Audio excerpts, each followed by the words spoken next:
Community relationships, Cincinnati is ahead of many major cities by about 20 years. Yeah, but as we've been hearing during these protests, some young people are unaware of that progress. As Brad Underwood explains, the architects of change applaud the accomplishments, but say the work is far from over. After the city burned and shattered in 2001 following the killing of Timothy Thomas by a Cincinnati police officer, reform was born. We don't have batons anymore. We don't have rubber bullets. We don't have chokeholds. We now have tasers.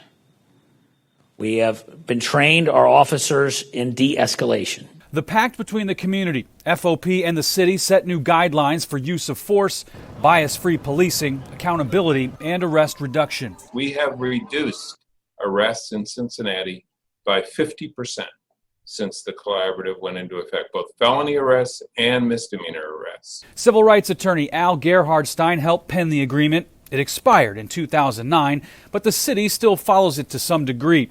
He says key components like racial tracking have slacked off, and the managers group hasn't met in over a year. We have to recommit to problem solving. It is harder than using arrests. The CA also created a citizen review board to address complaints against officers, something attorney David Singleton believes will be more important after recent arrest of protesters. If we are going to have meaningful social change in this country, we've got to be listened to. Listening to protesters, especially the younger ones, is what CPD Chief Elliot Isaac is doing right now.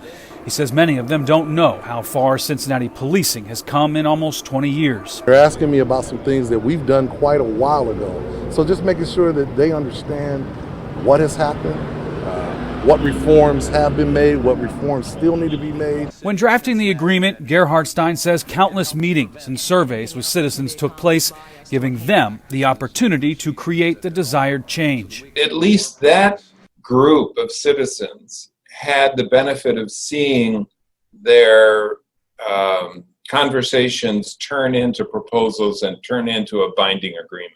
And that's something he sees as a possible avenue to yet again strengthen policy and community relations.